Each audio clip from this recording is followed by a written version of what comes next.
evanjely masindazoany eo amin'ny toko fahefatra ambin'ny folo vakina amintsika amin'izao ty a dia resadresaka nataon'i Jesosy tamin'ny mpianany tamin'ny alakamisy masina hariva talohan'ny hisamborana azy ho anatin'ny adi-saina sy ny tebiteby mihitsy Jesosy sy dia niloza hanjony tenany ihany nampitebiteby azy fa nisan'ny miasa ny sainany hoe hanakory reto mpianatra reto manana finoana mafy ve reto ho zakany ve ny fanenjehana zay tsy maintsy hisy aorianao ary hiray fo sy hiray saina vereo sa samy anao zay sepatany sy samy handeha amin'izay hitarihan'ny sainy azy satria ny demony dia fantatsika efa mpana saraka sy mampiavonavona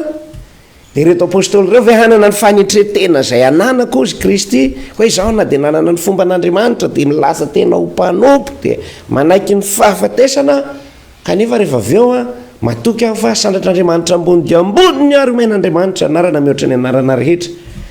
dia zay no nanaovany vavaka aoriana kely ao tamin'io alakamisy masina io ihany ao amin'izany toko fahafito ambin'ny folo dia noho izay tebiteby Jesosy zay dia manao an'reto tantsoroka reto izy dia Jesosy moa zany eto miteny hoe tsy dia ilaza zavatra besaka aloha zao anareo satakatra ny sainanareo aby ny zavatra azavaiko fa rehefa tanteraka zay anareo voahino fa rehefa tinina ny resaka dia hoe hisy fanahy masina halefako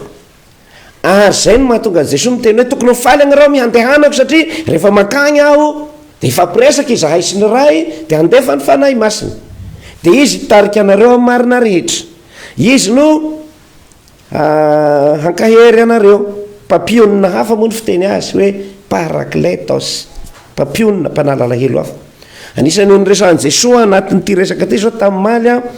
ilazany an'izany tohiny tantsoroka ataony amin'ny mpianany zany satria zeto miteny hoe handefa ny fanahy masina lehibe ozy izy maly ray nyteneniny samy isionina ty ahy zany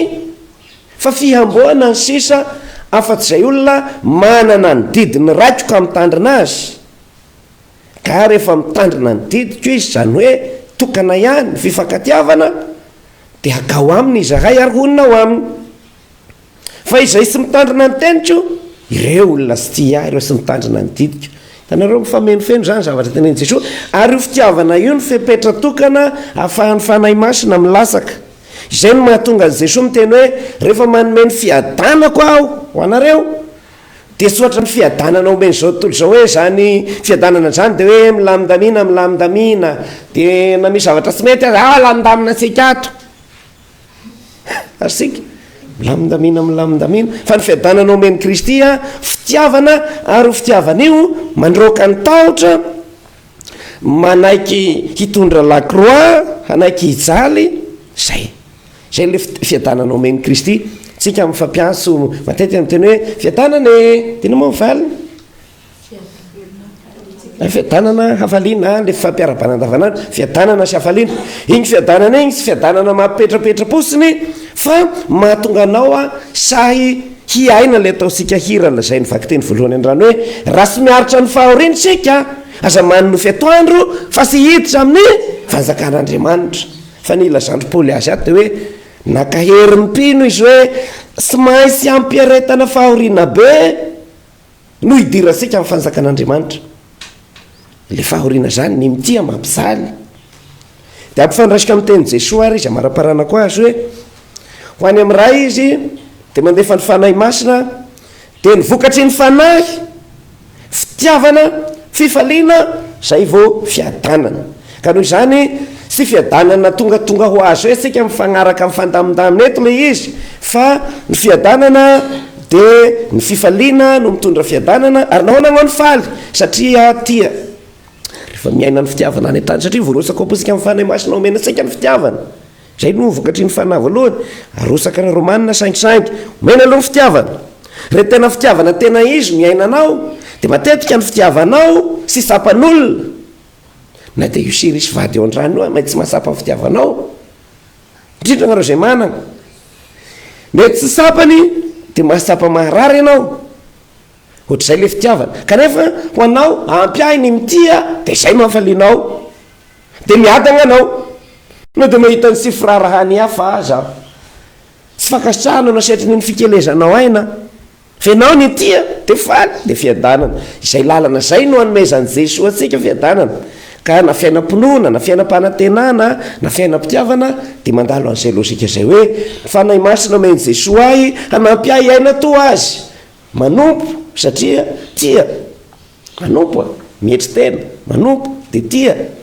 Ka sy miraharaha na sapan'olona na sapan'olona hoe zavatra tsara ny ataonao. Ry Paoly anaso hoe olona hangalatra ombinonina no mandeha any Iconium, any Listre, sy roa io de toranonina vato. Anaovan'olona kasiparana. De misy aza olona vavaka zao de magnaboso ny olona ndray akahalan'ny Paoly. Rehefa velogna misy azy agny de mody mitety tanàna sy fantatra koa na mizerizery ny valanomposika na sy fantatra ho mpitoroteny ve moa mpagnangona vilany trobaka sy kôkôty. Ohatrany any nataon'olona tamin'ny androndry Paoly. Fa de ozy ianao hoe ampiahy ny manao ny tsara ny marina ohatra nataon'i Kristy, efa atao amiko ny fanahy masina noho izany miaritra fahoriana aho noho ny amin'ny Kristy de manantena valisoa ihany koa. Ka manakaikaiky ny Pentecote zao ry havana sy resaka fety fotsiny io fa zay hoe hanomezan'Andriamanitra antsika ny fiadanana amin'ny fomba hafa. De le fiadanana tenen'i Jesoa lazaintsika isan'andro amin'ny lamaisa hoe fiadanana no velako anareo, ny fiadanako nomeko anareo, sy fiadanana milamindamina fa fiadanana manosika hitia na de eo aza ny fanenjehana, ny fankahalana, ny zavasarotra, zavatra miatra manaina mamono. Reve bakory tsy mba niaranaky fosafosa fanenjehana na namana aza mamely zava misy. De io le tenen'i Jesoa hoe tsy fiadanana milamindamina fa ozy ianao hoe toizako foana satria manosika ahy ny fanahy hanaraka ny dian'i Kristy. Amen.